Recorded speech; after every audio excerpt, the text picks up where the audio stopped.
ఐవిట్నెస్ Palasa railway పాఠశాల భవనాల్లో కేంద్రీయ విద్యాలయ తరగతులు ప్రారంభించేందుకు జరుగుతున్న పనులను మంగళవారం ఎమ్మెల్యే గౌతు శిరీష పరిశీలించారు. ఈ సందర్భంగా ఆమె మాట్లాడుతూ పలాసలో కేంద్రీయ విద్యాలయం ఏర్పాటు చేసినందుకు కేంద్ర మంత్రి రామ్మోహన్ నాయుడు కృషి ఎనలేనిదని అన్నారు. కేంద్ర ప్రభుత్వ నిబంధనల మేరకు మాత్రమే అడ్మిషన్లు జరుగుతాయని స్పష్టం చేశారు.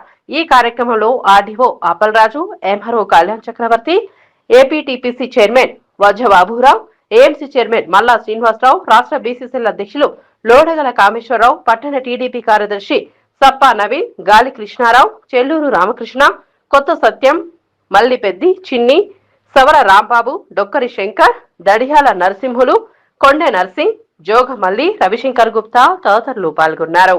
Norms as per the rules central institute ప్రకారంగా అవుతాయండి. ఆన్లైన్ ద్వారానే ఎవరికి ఎంత కోటా ఉందో కంప్లీట్గా అలా అవుతాయి. ఎందుకంటే ఈ మధ్య కొంతమంది నా ఆఫీస్కి వచ్చి శిరీష మేడం గారు అడ్మిషన్స్ చేస్తున్నారంటే నాకు నిజంగా నవ్వొచ్చింది. చదువుకున్న వాళ్ళైతే ఆ క్వశ్చన్స్ నన్ను అడగరు. అడ్మిషన్స్ చేయడానికి నాకు కానీ రామ్మోహన్ నాయుడు గారు కానీ ఎవరికి ఎటువంటి ఇంట్రెస్ట్ లేదు, మాకు అటువంటి రైట్ కూడా లేదు.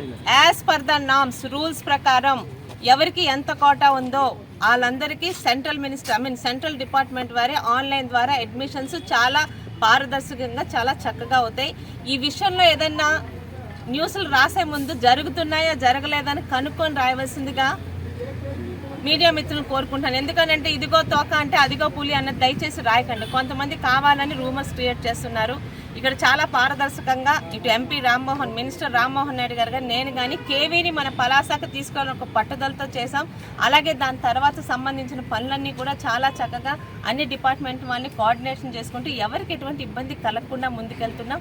నిజంగా ఇది మన పలాస నియోజకవర్గానికి ఒక కలికితి రాయిలాగా నిలిచిపోతుంది. దయచేసి ఇది చాలా చక్కగా ఈ ప్రొసీజర్ అంతా జరగడానికి ఇటు మీడియా మిత్రుల సహకారం, ఇటు ప్రజల సహకారం, ప్రతి ఒక్కరి సహకారం కావాలి. పుకార్లను నమ్మకుండా ఏది జరుగుతుందో జరగదో ఇటు మీడియా మిత్రులు కానీ ఇటు ప్రజలు కానీ కనీసం కనుక్కొని దాన్ని నమ్మవలసిందిగా మీ ద్వారా కోరుకుంటున్నానండి. ఇప్పుడే మాట్లాడడం జరిగింది. ఆల్రెడీ 4 రూమ్స్ క్లియర్ అయ్యాయి. మిగతా 3 కూడా ఇక్కడున్న డిపార్ట్మెంట్ వాళ్ళకి ఇచ్చిన అకామిడేషన్ కూడా కలెక్టర్ గారు దగ్గరుండి పర్యవేక్షిస్తున్నారు. అది కంప్లీట్ అవగానే వాళ్ళు అటు షిఫ్ట్ అవుతారు. త్వరలోనే మనం అనుకున్నట్టు ఈ టెంపరీ క్లాస్ రూమ్స్లోనే మన పలాసకు సంబంధించిన కేవీ మొదలవుతుందని మీ అందరి ద్వారా ప్రజలందరికీ తెలుపుకుంటున్నాను. ఎప్పటి నుంచి స్టార్ట్ అవుతుంది?